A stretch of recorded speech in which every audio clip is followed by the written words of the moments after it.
only on Bloomberg Quint.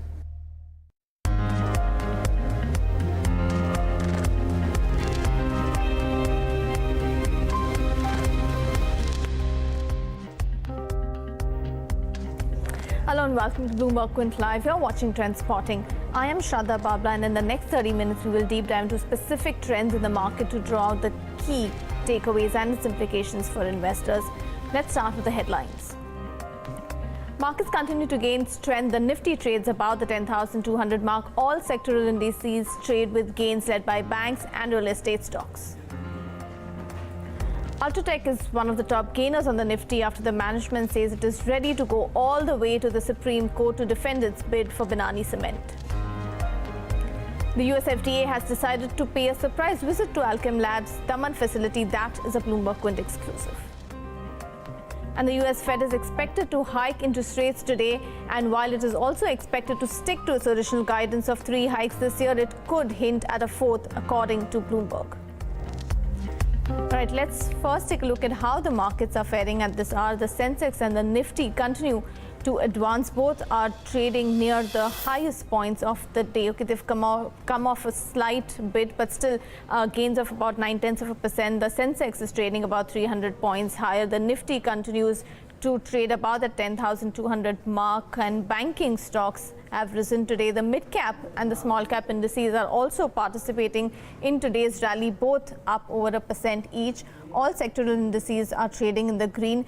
As far as the broader market breadth is also concerned, that remains favorable, with 4 stocks advancing for every single declining stock. Two-wheeler stocks, however, continue to remain under pressure. You have Eicher Motor, that's the top loser on the Nifty index. Hero MotoCorp and TVS Motors also seeing some pressure on their share prices. But let's pull up ITDC, because that stock has climbed about 8%, and that is on the back of significant volumes as well. Elpro International is another one that continues to rise on the back of the board approval to sell partial stake in PNB MetLife. So another 11-12% gains today after ending at the 20% daily upper limit yesterday. The third stock that I want to pull up is Ashoka Buildcon. That is also reacting to news that it has emerged as the lowest bidder for 2 projects worth over 400 crores. So the shares are trading about 7% higher or so. So markets continue to remain or tread higher, continue to tread higher today ahead of the FOMC meet. But with that, let's tell you what we have lined up for you on Trend Spotting today. First, we'll see what's in store for IFCI in FY19. We will ask this to the Managing Director and CEO E. Sankara Rao. The rupee has weakened for the 5th day in a row. We will discuss the trajectory with Bhaskar Panda of HDFC Bank.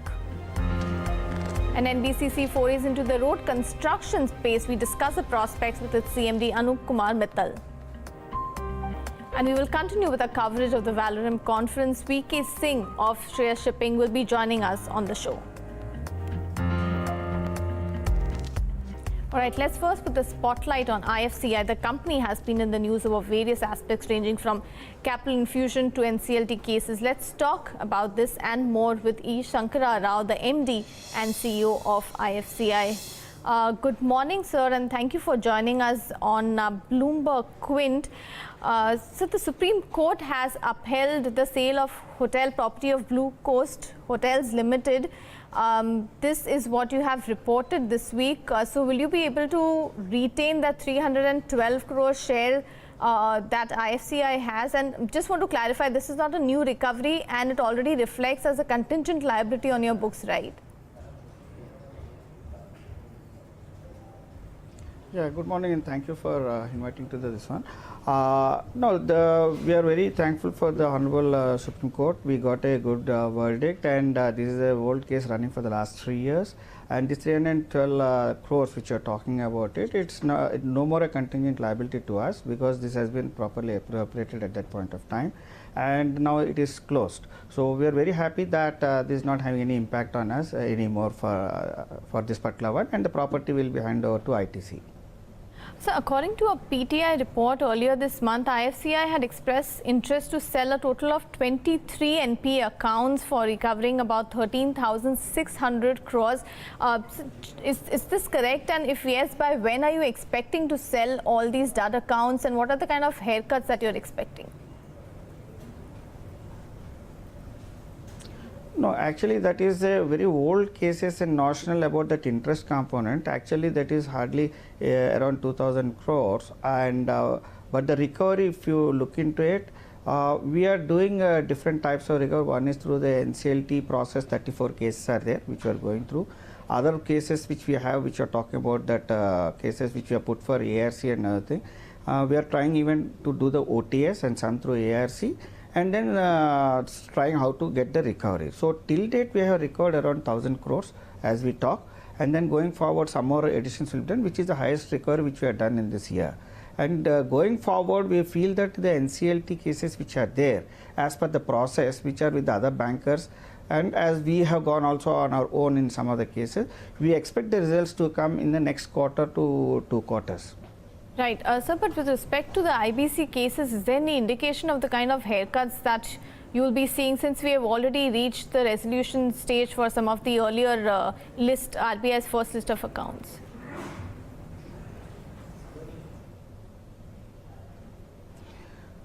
No, see the cases which are there in the NCLT, whatever the finally the value comes out, and we have to abide by that, and then we get to, because it's a consortium financing, so whatever it comes out in that, whatever our pro rata share is there, we'll get that.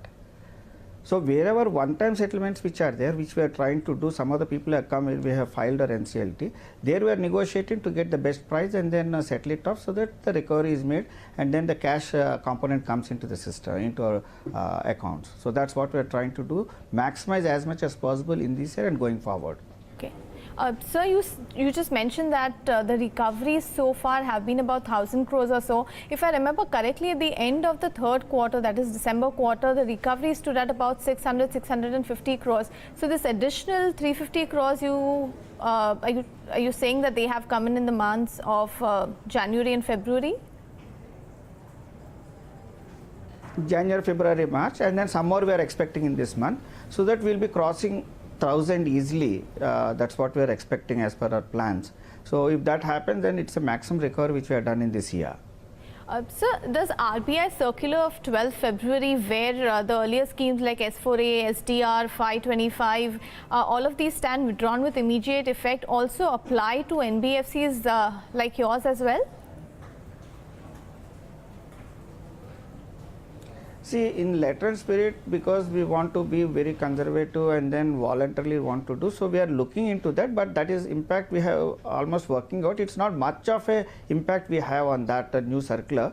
So we are working on those figures, how it looks like, but my feeling is it's a very bare minimum, a little bit change will be there. If not, we are taking that into cognizance, even though whether it's because in letter and spirit as a lender, we want to do that voluntarily and then keep inside our system, and then do that according to provisions or whatever is required. So, what is the kind of impact that we could see on the fourth quarter numbers on NPAs and provisions? See, we brought the NPAs to 5,100 by the net NPA, so it has come to around 26%. We are trying to bring it down to 25% at the moment in this quarter. So that NPS will be there up to 5,000, maybe it will be there around that. So which has been brought down now from a gross NPS of 8,000 crores to 5,000 in the net NPA. Our aim is to see that the net worth to net NPA is greater than 1, which was less than 1 earlier. Now we are going more towards greater than 1. We are around 1.2 nearly, and we are trying to improve that going forward in the coming years. That's the thing. And then provisioning ratio coverage, we have done up to 52% right now as we talk. Going forward, we'll increase it so that the net NPS will start coming down. And to do all this, we have put a plan of action that new business will be booking BBB minus and above, so that we have a good quality asset book and then yields. So the yields right now is around 11.07. Cutting the cost, financial cost and other costs. So today our financing cost is around 8.95. then monetizing some of our investments wherever it is needed for the business plan. So we are doing that, stake sales in some of the investment, and also real estate wherever we have which is a non-core, which is lying idle in various places, we are trying to monetize that so that some kind of a cash flow liquidity can come in. So like this we are working out so that slowly we'll reduce our net NPAs, and then we'll try to improve about the profit before provisioning, net interest income, and maintain the CRR as per the RBI norms. So this is a game plan which we have for the going forward. So I understand you had put up your 4% stake in Clearing Corporation of India for sale, and you've also sold a marginal stake in NSE a few months back. What are the other non-core asset sales that you have lined up for monetization?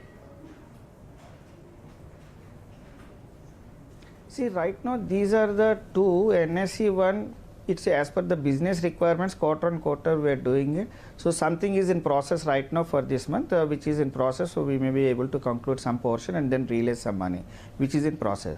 CCIL we had done it, but no buyer had come, and then it requires a special RBI permission, whoever is the buyer, probable buyer. So that once it is accepted only he can buy or stay. So last time one bid had come, but it was not approved by the RBI, so we could not do it. So again we'll do it maybe in the next quarter as in one, where we have around 4% stake as you said.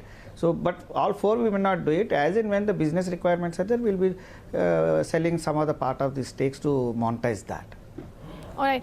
So, and just also want to understand if fresh lending is really happening in IFCI, because everybody is now focused on lending to highly rated corporates. So, how do you intend to compete, and what is the kind of credit growth that you are expecting to do in FY19, or at least you aim to do? See, I can talk about right now what we are doing, and the next also the same will apply going forward also. So today, yes, as a financial institution, we have to do the lending. We are doing it. Till now, around 7,000 crores plus of sanctions we have done, and around 5,000 crores of disbursement we are trying to close in this month for the year. So that shows that we are also doing disbursements for quality asset booking. Now, if you ask about the asset booking and the quality, earlier if you look at it, it used to be the average was there around BB plus. Now in the last 1 year, whatever the assets we have booked in this financial year FY 17-18, our rating quality is around A minus. So we are moving towards a higher quality one, and today my asset booking is being done. The new quality of assets is BBB minus and above to above AAA.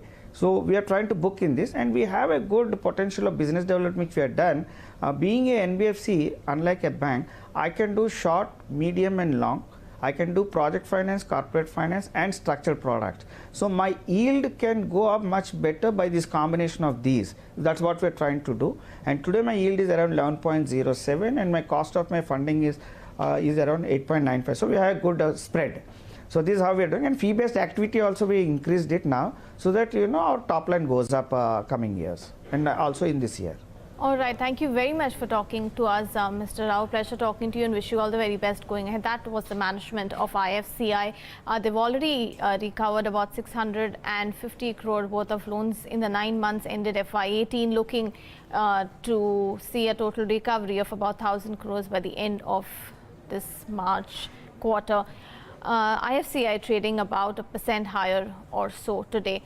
But let's shift focus to the Indian rupee, where ahead of the Federal Reserve policy decision today, it has extended its losses for the 5th straight day. The currency has depreciated by over 2% on a year-to-date basis. In fact, it is the second worst performing Asian currency in 2018 so far. Let's talk about all of this with Bhaskar Panda, the senior regional head of the Treasury Advisory Group at HDFC Bank.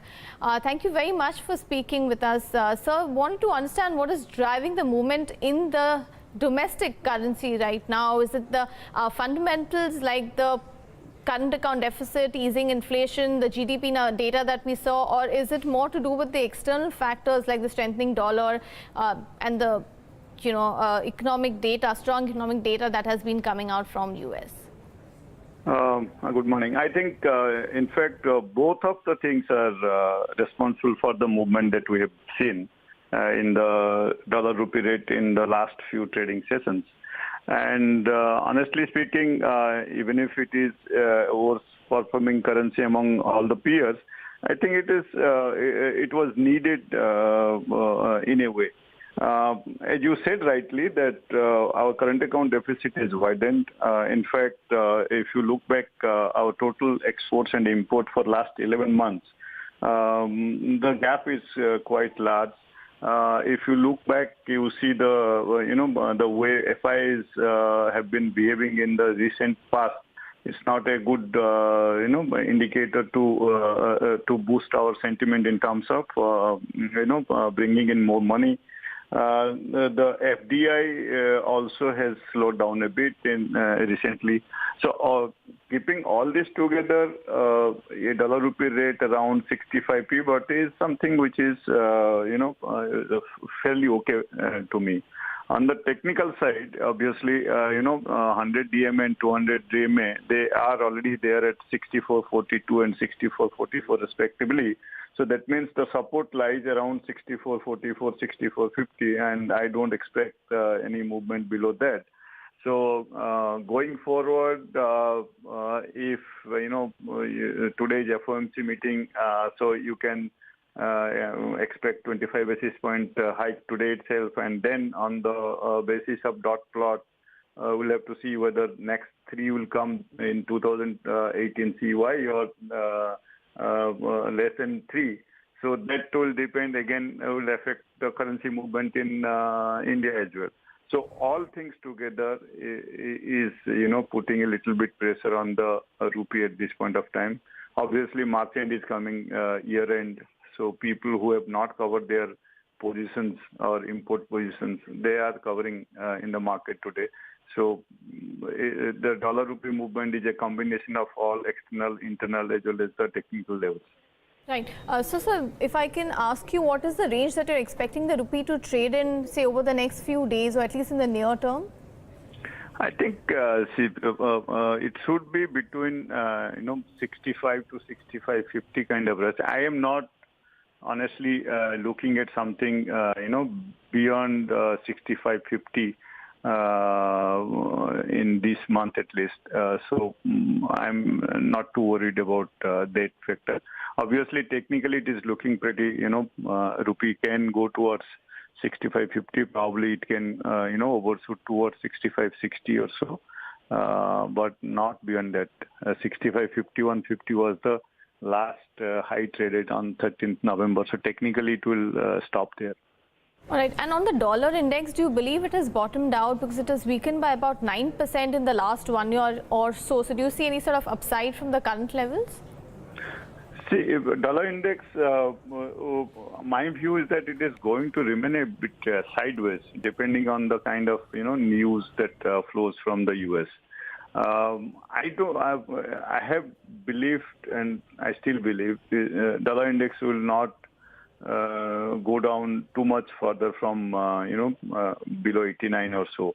Right now it has come back from there. So I think fairly I believe dollar index is going to remain maybe in a range bound manner, and depending on how Fed comes out with their dot plots, maybe you will see some bit of a rally, short-term rally in dollar index. But if you look back, or if you look forward for another maybe couple of months, it will be mostly in the range. I don't see a breakout at this point of time.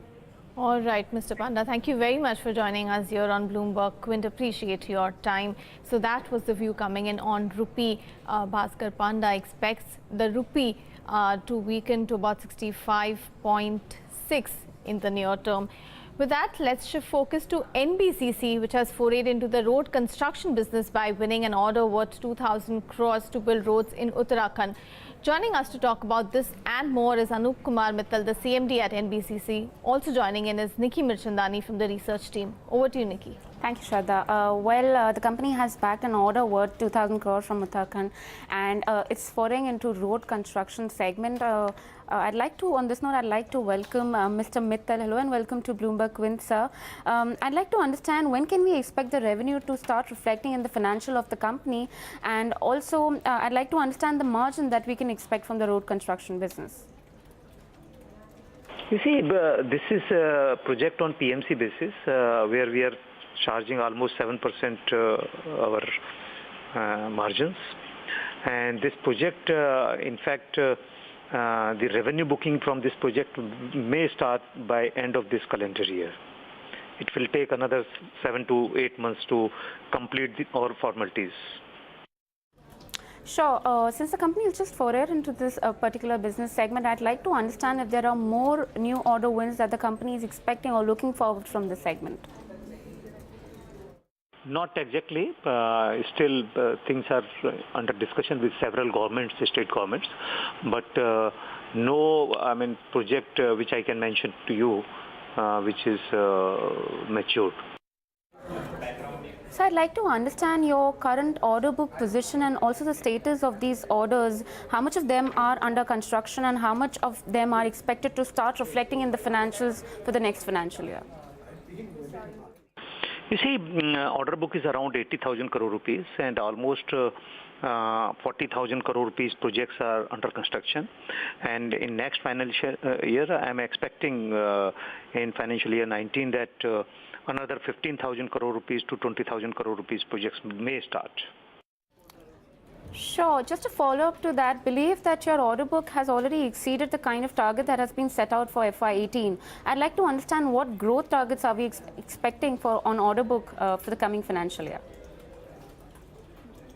In this financial year, we have exceeded our order book targets by more than 100%.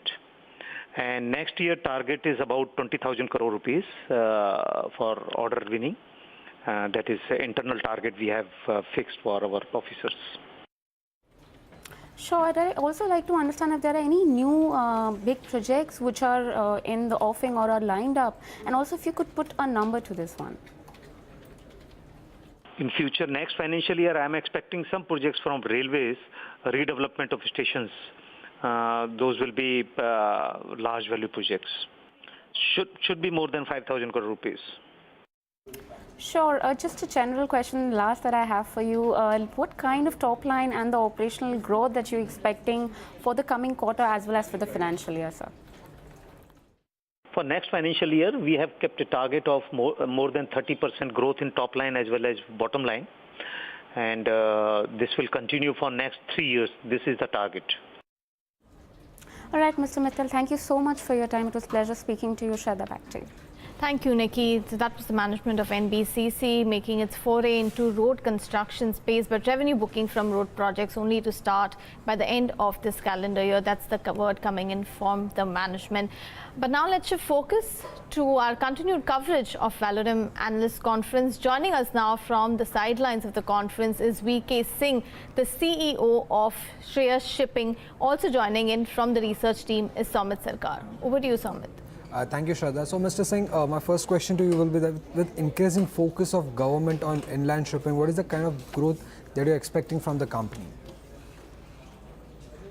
Well, we are expecting a growth of almost about 20-25% on the volume. And that growth is not only coming with the volume what we are carrying, but it is also the model shift of cargo, which was earlier carried by road and rail, in addition to the new commodities and also added to the new sectors or new areas, new ports. So all combined, there's been expected growth of 20-25% on volume year on year. And we are actually going ahead with the increase in tonnage in that ratio. And we have been growing. If you would have seen, like last year itself, we have taken 6 ships and grown our capacity by almost 7,000 TEUs. To cater to the increased volume, and that's where if we are increasing the capacity, definitely we are looking at the growth also, and once we capture the growth, and that's where the overall growth in the coastal shipping which we expect, and not only on the domestic part but also on the EXIM side and transshipment growth, which we are looking at, because there are a lot of cargo which was earlier carried out and transshipped over Colombo and Singapore as well as Port Klang, which has shifted to new Indian ports like Krishnapatnam, which we have shifted, and we are doing our own transshipment at Krishnapatnam for domestic as well as for other EXIM cargoes, which has also added to a growth. So eventually we are getting a growth on both domestic as well as the EXIM cargo, which adds to our volume growth, and that's where we are going ahead with the increase in the capacity.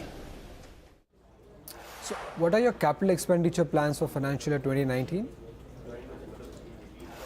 We are looking at capital expenditure of almost about 125 crore for the 18-19 financial year, and that will go on to various sectors, both on the expansion on the container segment with the larger vessels, and expansion on the even the break bulk segment, and which we have acquired last year, only 2 of them, and started a new segment of operation.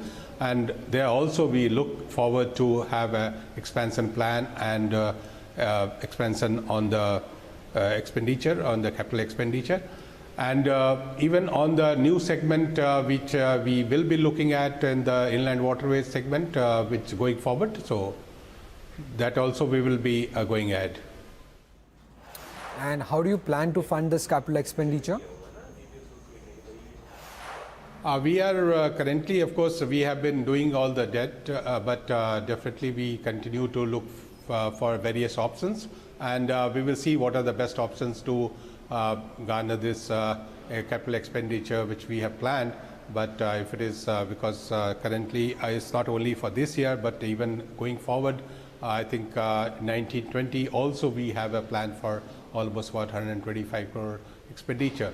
So that is something that's where we are looking at the growth, and we will work out most favorable way of getting the finance. Of course, it could be just the debt, or it could be other modes also, which we are still working on. That would be all, Mr. Singh. Thank you for speaking to Bloomberg Quint. Back to you, Shraddha.